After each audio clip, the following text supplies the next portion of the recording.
ರುಕ್ಮಿಣಿ, ತುಂಬಾ ಜನ ಕೇಳ್ತಾರೆ ರಿಷಬ್ ಅವ್ರ ಹತ್ರ ರುಕ್ಮಿಣಿಯನ್ನ ಯಾಕೆ ಸೆಲೆಕ್ಟ್ ಮಾಡಿದ್ರಿ ಅಂತ. ಬಟ್ ನೀವು ಈ ಒಂದು ಪ್ರೊಡಕ್ಷನ್ ಹೌಸ್ಗೆ ಸೆಲೆಕ್ಷನ್ ಆದ್ರಿ ಅಂದಾಗ ನಿಮ್ಮ ಮೈಂಡ್ ಅಲ್ಲಿ ಇದ್ದಂತ ಥಾಟ್ಸ್ ಗಳೇನು? ಯಾಕೆ ಈ ಒಂದು ಸಬ್ಜೆಕ್ಟ್ ಅನ್ನ ನಿಮ್ಗೆ ಸೂಟ್ ಆಗುತ್ತೆ ಅಂತ ಅನ್ಕೊಂಡ್ರಿ? ನನಗೆ ಆ ಥರ ಏನು ಥಾಟ್ಸ್ ಇರಲಿಲ್ಲ ತಲೆಯಲ್ಲಿ. ಅಂದರೆ ಒಬ್ಳು ನಟಿಯಾಗಿ ಇಂಥ ಒಂದು ಪಾತ್ರ ಸಿಗೋದು ಕರಿಯರಲ್ಲಿ ತುಂಬ ಇಂಪಾರ್ಟೆಂಟು. ಅಂದರೆ ಎಸ್ಪೆಷಲಿ ಸಪ್ತ ಆದಮೇಲೆ ಜನ ನನ್ನ ಆ ಪಾತ್ರಕ್ಕೆ, ಪುಟ್ಟಿಗೆ, ಪ್ರಿಯಾಗೆ ತುಂಬ ಪ್ರೀತಿ ಕೊಟ್ಟಿದ್ರು. They really like the character and ಅದಕ್ಕೆ ಸಿಕ್ಕಾಪಟ್ಟೆ ಅಪ್ರಿಸಿಯೇಷನ್ ಸಿಕ್ತು. ಅದು ತುಂಬ, ಅಂದರೆ ಅದಕ್ಕೆ ನಾನು ತುಂಬ ಚಿರುಣಿ. ಬಟ್ ಆಲ್ಸೋ ಕೆಲವೊಂದು ಸತಿ ಆ ಥರ ಒಂದು ಪಾತ್ರ ಸಿಕ್ಕಿದಾಗ ತುಂಬ ಟೈಪ್ ಕಾಸ್ಟಿಂಗ್ ಆಗುತ್ತೆ. ಸೊ ಆ್ಯಕ್ಚುಲಿ ಈ ಒಂದು ಪಾತ್ರನ ಆಫರ್ ಮಾಡಿದ್ದಕ್ಕೆ ರಿಷಬ್ ಸರ್ಗೆ, ಅವ್ರ ಟೀಮ್ಗೆ ತುಂಬ thanks. Because it helps to break the image. By chance ನಾನು ಪುಟ್ಟಿ ಥರನೇ ಇನ್ನು 3 ಸಿನಿಮಾ ಮಾಡಿದ್ದಿದ್ರೆ ಮೇ ಬಿ ಯಾರಿಗೂ ಆ ಥಾಟ್ ಬರ್ತಿರ್ಲಿಲ್ಲ. ಮೇ ಬಿ ರುಕ್ಮಿಣಿ ಬೇರೆ ಪಾತ್ರದಲ್ಲಿ ಅಥವಾ ಬೇರೆ ಕ್ಯಾರೆಕ್ಟರ್ ಮಾಡೋ ಚಾನ್ಸಸ್ ಇದೆಯಾ ಅಥವಾ ಕೇಪಬಿಲಿಟಿ ಇದೆಯಾ ಅಂತ ಮೇ ಬಿ ಡೌಟ್ ಆಗ್ತಿರ್ತಿತ್ತೋ ಏನೋ. ಸೊ ಸರ್ ಅದೇನೋ ಒಂದು ನಂಬಿಕೆಯಲ್ಲಿ given me this role to do justice to. So ಒಂದು ಸಾರ್ಟ್ ಆಫ್ ಚಾಲೆಂಜ್ ಆಗಿ, ಒಂದು ಪ್ಲೇಫುಲ್ ಚಾಲೆಂಜ್ ಆಗಿ ನೋಡೋಣ, ನಾನು ಬೆಳಿಬೇಕು, ನನ್ನ ಪರ್ಫಾರ್ಮೆನ್ಸ್ ಕೇಪಬಿಲಿಟೀಸಲ್ಲಿ ಬೆಳಿಬೇಕು ಅಥವಾ ಸ್ಕಿಲ್ಸಲ್ಲಿ ಬೆಳಿಬೇಕು ಅಂತ ಅದೇ ಥಾಟ್ ಇದ್ದಿದ್ದು ನನ್ನ ತಲೆಯಲ್ಲಿ. ಪುಟ್ಟಿಯಾಗಿ ನಿಮ್ಮನ್ನ ಜನ ಒಪ್ಕೊಂಡಿದ್ದಾರೆ, ಕನಕವತಿಯಾಗಿ ನಿಮ್ಮನ್ನ ಜನ ಒಪ್ಕೋತಾರೆ ಅಂತ ನಂಬಿಕೆ ಇದೆ. ಯಾಕಂದ್ರೆ ಈಗಾಗಲೇ ಬಾಲಿವುಡ್ಗೆ ಹೋಗಿ ಬಂದ್ರಿ, ಸೊ ಟ್ರೋಲ್ಗಳಾಗ್ತಾ ಇದೆ, ಫೋಟೋಸ್ ಎಲ್ಲ ಹೇಗನ್ಸುತ್ತೆ ಅಂತ? ಆ ಟ್ರೋಲ್ಸ್ ನೋಡಿದ್ರೆ ಏನೋ ಖುಷಿ ಆಗುತ್ತೆ. ಆಯ್ತು, I am not taking it to personally. Troll ಅಲ್ಲ ಅನ್ಸುತ್ತೆ ನೋಡಿ. ಡಿಸೈನ್ ಮಾಡಿದ್ದವರು, ಡಿಸೈನ್ ಮಾಡಿ ರೆಡಿ ಇಟ್ಕೊಂಡಿದ್ದವರು. ಕನಕಾವತಿ ಫ್ರೈಡ್ ರೈಸು ಈ ತರದೆಲ್ಲ ಇರುತ್ತಲ್ವಾ, ಫಾಸ್ಟ್ ಫುಡ್ ಅಂತ ಮಾಡೋದಕ್ಕೆ ಲೋಗೋ ರೆಡಿ ಇದೆ. ಆ ಲೋಗೋ ಕಾಮೆಂಟ್ಸ್ ಅಲ್ಲೆಲ್ಲ ನೋಡ್ಬೇಕು, egg fried rice 40 rupees minimum ಅಂತ ಎಲ್ಲ ಬರೆದಾಗ್ತಿದ್ದಾರೆ. I think it's very creative. ನಾನು ಅದನ್ನ ಅಂದ್ರೆ ಪರ್ಸನಲ್ ಟ್ರೋಲ್ ಆಗಿ ತಗೊಳ್ಳೋಲ್ಲ. ಜೊತೆಗೆ ಸ್ವಲ್ಪ ಅಂದ್ರೆ ಎಲ್ಲವೂ ಒಳ್ಳೇದು ಅಂತ ಹೇಳಕ್ಕಾಗಲ್ಲ. ಕೆಲವು ಇವಾಗೆಲ್ಲ ಬಂದಿರೋದ್ರಿಂದ ಏನೇನೆಲ್ಲ ಕ್ರಿಯೇಟ್ ಮಾಡ್ತಾರೆ. It's wrong also. ಅಂದರೆ ಒಂದು ಲಿಮಿಟೇಷನ್ ಇದ್ರೆ ಓಕೆ, ಲಿಮಿಟೇಷನ್ ಅವ್ರಿಗೆ ಅದು ಕ್ರಿಯೇಟಿವಿಟಿ, ತಮಾಷೆ, ಖುಷಿಲಿರುತ್ತೆ. ಎಲ್ಲೋ ಒಂದು ಕಡೆಗೆ ಲಿಮಿಟ್ ದಾಟಂಥ ಚಾನ್ಸಸ್ ಇರುತ್ತೆ ಅಂಥದಕ್ಕೆಲ್ಲ. ಅವಾಗೆಲ್ಲ ತುಂಬ ಅಂದರೆ ಕೆಲವೆಲ್ಲ ನೋಡಬೇಕು, ಮೇ ಬಿ ಗೌರ್ಮೆಂಟ್ ನೋಡಬೇಕು ಅಥವಾ ಅದಕ್ಕೆ ಸಂಬಂಧಪಟ್ಟವ್ರು ನೋಡ್ಬೇಕು. ಇವಾಗ ರೆಗ್ಯುಲೇಷನ್ಸ್ ಏನು ಇಲ್ವಲ್ಲ, ಡೀಪ್ ಫೇಕ್ಸ್ ಎಲ್ಲ ಬಂದಾಗ.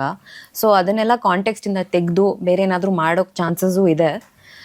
ಒಂದು ಮಟ್ಟಕ್ಕೆ ಟ್ರೋಲ್ ತರ ಇರುತ್ತೆ, ಜೋಕ್ಸ್ ತರ ಇರುತ್ತೆ, ನಾವು ಜಾಯಿನ್ ಆಗ್ಬೋದು. ಎಲ್ಲರೂ ತಮಾಷೆ ನಗುನೆ.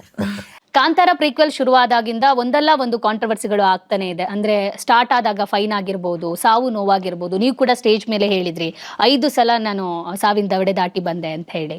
ಅಂದ್ರೆ ಯಾಕಂದ್ರೆ ಅದ್ರ ಮುಂಚೆ ಹೇಳಿದೆಲ್ಲ ಸುಳ್ಳು. ಫೈನ್ ಹಾಕೋದೆಲ್ಲ ಏನೂ ನಡೆದಿಲ್ಲ. ಯಾರೋ ಅಲ್ಲಿ ಊರವ್ರು ಯಾರೋ ಒಬ್ಬ ಅವನೇನೋ ಒಂದೇನೋ ವರ್ಕೌಟ್ ಮಾಡೋಕ್ಕೆ ಟ್ರೈ ಮಾಡಿ ವರ್ಕೌಟ್ ಆಗಲಿಲ್ಲ ಅಂತಂದಾಗ ಅದನ್ನು ಇಶ್ಯೂ ಕ್ರಿಯೇಟ್ ಮಾಡಿ ಡಿಪಾರ್ಟ್ಮೆಂಟ್ ಅವರು ಪ್ರೆಷರ್ ತರಕ್ಕೆ ಹೋಗಿ ಮಿನಿಸ್ಟ್ರ್ವರೆಗೂ ಬಂದು ಮೀಡಿಯಾಕ್ಕೆ ಬಂದಾಗ, ಮೀಡಿಯಾಗೆ ವಿಷಯಗಳು ಬಂದ ತಕ್ಷಣ ಆಫೀಸರ್ಸ್ಗಳಿಗೆ, ಅಲ್ಲಿ ಗೌರ್ಮೆಂಟಿಗೆ ಪ್ರೆಷರ್ ಕ್ರಿಯೇಟ್ ಆಗೋಕ್ಕೆ ಶುರು ಆಗುತ್ತೆ. ಸಿನಿಮಾದವ್ರಿಗೆ ಒಂದು ರೂಲ್ಸು, ನಾರ್ಮಲ್ ಜನರಿಗೆ ಒಂದು ರೂಲ್ಸು, ತಾರತಮ್ಯ ಮಾಡ್ತಾರೆ ಅನ್ನುವಂಥದ್ದನ್ನ ಪ್ರಶ್ನೆ ಬಂದಾಗ ಅವ್ರು ಅದನ್ನು ಹ್ಯಾಂಡಲ್ ಮಾಡೋದು ತುಂಬ ಕಷ್ಟ ಆಗಿಬಿಡುತ್ತೆ ಅವ್ರಿಗೆ. ಸೊ ನಾವು ಯಾವುದು ರೂಲ್ಸ್ ಬ್ರೇಕ್ ಮಾಡಿ ಹೋಗುವಂಥದ್ದು ಇದನ್ನೆಲ್ಲ ಮಾಡೋದಿಲ್ಲ. ಯಾಕಂದರೆ ತುಂಬ ಫಾರೆಸ್ಟ್ ಡಿಪಾರ್ಟ್ಮೆಂಟ್ ಜೊತೆಗೆ ನನಗೆ ಅಸೋಸಿಯೇಷನ್ ಇರೋಂಥದ್ದು.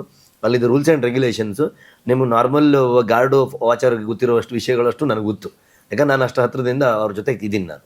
ಸೊ ಹಾಗಾಗಿ ಏನು ಪರ್ಮಿಷನ್ ತೊಗೊಳ್ಬೇಕು, ಯಾವ ಡಿಪಾರ್ಟ್ಮೆಂಟ್ಗೆ ಹೋಗ್ಬೇಕು ಎಲ್ಲವೂ ನನಗೆ ಗೊತ್ತಿರುತ್ತೆ. ನಾನು ಏನು ಇನ್ಸ್ಟ್ರಕ್ಷನ್ ಕೊಡ್ತೀನಿ ಇಡೀ ಟೀಮ್ಗೆ ಅದನ್ನೇ ನಡೆಯುತ್ತೆ, ಅದನ್ನೇ ಫಾಲೋ ಮಾಡ್ತಾರೆ ಅವರು ಕೂಡ. ಎಲ್ಲೂ ಯಾರೂ ಕೂಡ ರೂಲ್ಸ್ ಬ್ರೇಕ್ ಮಾಡೋದಕ್ಕೆ ನಾನೇ ಬಿಡಲ್ಲ. ಫಸ್ಟ್ ಯಾಕಂದರೆ ಒಂದು ಕಡೆ ಸಿನಿಮಾದವ್ರು ಹೋದ್ರು ಅಂತಂದರೆ ನೀವು 10 ಜನ ಒಂದು ಜಾಗಕ್ಕೆ ಹೋದ್ರೇ ಆ ಜಾಗದಲ್ಲಿ ಮತ್ತೆ ಹುಲ್ಲು ಹುಟ್ಟಲ್ಲ ಅಂತ ಹೇಳ್ತೀವಿ ನಾವು.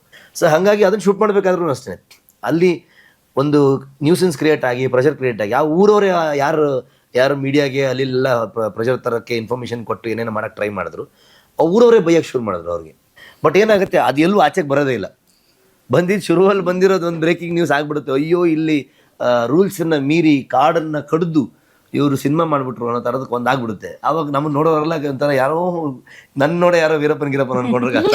ಕಾಡು ಮರ ಕದೀತಾರೆ ಇವರು ಅನ್ನೋ ಥರದಲ್ಲಿ ನೋಡೋ ಥರ ಪರಿಸ್ಥಿತಿ. ಆಮೇಲೆ ಇಲ್ಲ, ಆಫೀಸರ್ಸ್ ಬಂದರು, ನೋಡಿದ್ರು, ಅಲ್ಲಿ ಫೋಮಲ್ಲಿ ಇರೋಂಥದ್ದು, ಈ ಕೆಮಿಕಲ್ ಯೂಸ್ ಮಾಡಿ ಎಲ್ಲ ಡಮ್ಮಿ ಮರಗಳೇನು ಮಾಡ್ತೀವಿ ಅದರಲ್ಲೆಲ್ಲ ಗೋಡೆ ಕಟ್ಟಿರ್ತೀವಿ ನಾವು. ನಮ್ಗೆ ಅವಾಗ ನಮ್ಮ ಸಿನಿಮಾ ಮಾಡೋ ಸ್ಕೇಲ್ಗೆ 10,000 ಜನ ಬೇಕು ಅಷ್ಟು ಮರಗಳೆಲ್ಲ ಹೊತ್ಕೊಂಡು ಬರೋಕ್ಕೆ. ನಾವು ಫೋಮಲ್ಲಿ ಮಾಡಿಲ್ಲ ಅಂತಂದರೆ. ಸೊ ಅದನ್ನ ನೋಡಿ ಅವ್ರು ಅಲ್ಲಿಂದನೇ ಏನಿಲ್ಲ ಸರ್, ಇಲ್ಲಿ ಒಂದು ಮರ ಇಲ್ಲ, ಇಲ್ಲಿ ಎಲ್ಲ ಅದರದ್ದೆಲ್ಲ ವಿಡಿಯೋಗ್ರಾಫ್, ಫೋಟೋಗ್ರಾಫ್ ಎಲ್ಲ ಮಾಡ್ಕೊಂಡು ಹೋದ್ರು ಅವರು. ಇದೆಲ್ಲ ಮಾಡ್ಕೊಂಡು ಹೋಗ್ತಾರೆ. ಅವಾಗೆಲ್ಲ ನಾವು ಒಂದು ತುಂಬ ಇಂಪಾರ್ಟೆಂಟ್ ಸೀಕ್ವೆನ್ಸ್ ಶೂಟ್ ಮಾಡ್ತಿರ್ಬೇಕಾದ್ರೆ ಎಲ್ಲರೂ ಒಳಗಡೆ ಬಂದು ಯೂಟ್ಯೂಬರ್ಸು, ಮೀಡಿಯಾ ಇವರೆಲ್ಲ ಬಂದು ಅದನ್ನು ಕ್ಯಾಪ್ಚರ್ ಮಾಡಬೇಕಂತ ಹೊರಟ್ಬಿಡ್ತಾರೆ. It's very bad. ಅಂದರೆ ನಾವು ಇಡೀ 3 ವರ್ಷ ಅಷ್ಟು ಜನರು ಎಫರ್ಟ್ ಹಾಕಿ ಒಂದು ಸಿನಿಮಾ ಮಾಡ್ಬೇಕಂತಂದರೆ ಅದಕ್ಕೊಂದು ಪರ್ಮಿಷನ್ನು, ಸೊ ಸಿನಿಮಾ ಅನ್ನೋದು ಸುಮ್ಮನೆ ಏನೋ ಒಂದು ಇದಕ್ಕಲ್ಲ, ಅದು ಎಂಟರ್ಟೈನ್ಮೆಂಟ್ಗೆ ಇರ್ಬೋದು, ಪಾರ್ಟ್ ಆಫ್ ಸೊಸೈಟಿ ಅದು. ಅದು ನಾವು ಬರೋ ಖರ್ಚು ಮಾಡೋ ದುಡ್ಡಿಗೂ ಟ್ಯಾಕ್ಸ್ ಕಟ್ತಾರೆ, ಬರೋ ದುಡ್ಡಿಗೂ ಟ್ಯಾಕ್ಸ್ ಕಟ್ತಾರೆ. ಸಿನಿಮಾದವ್ರಿಗೂ ಅಷ್ಟೇ ಇದಿರುತ್ತೆ, ಅಂದರೆ ನೀವು ಸಪ್ರೇಟಾಗಿ ನೋಡಲೇಬಾರ್ದು ಅಂತ ಅಂತೀನಿ ನಾನು. ಸೊ ಅಂಥದ್ದು ಇನ್ಸಿಡೆಂಟ್ಗಳಾದಾಗ ನಾವು ರಿಯಾಕ್ಟ್ ಮಾಡಲ್ಲ ಅನ್ನೋ ಕಾರಣಕ್ಕೆ ಏನೇನೋ ನಡ್ಕೊಂಡು ಹೋಗ್ಬಿಡುತ್ತೆ, ಏನೇನೋ ಹೇಳ್ತಾ ಹೋಗ್ಬಿಡ್ತಾರೆ. ಇನ್ಸಿಡೆಂಟ್ಗಳು ಸಿನಿಮಾ ಸೆಟ್ಟಲ್ಲಿ ಯಾವುದೇ ಇನ್ಸಿಡೆಂಟ್ಗಳು ನಡೆದಿಲ್ಲ, ಎಲ್ಲವೂ ಹೊರಗಡೆ ನಡೆದಿರೋಂಥದ್ದು. ಡೆಫಿನೆಟ್ಲಿ ಒಂದಿಬ್ಬರು ಜೂನಿಯರ್ ಆರ್ಟಿಸ್ಟ್ಗಳದ್ದು ಇದಾದಾಗ ತುಂಬ ನಮಗೆ ಬೇಜಾರಾಯಿತು, ಅದ್ರ ಬಗ್ಗೆ ಏನೇನೋ ನ್ಯೂಸ್ಗಳು ಬಂತು.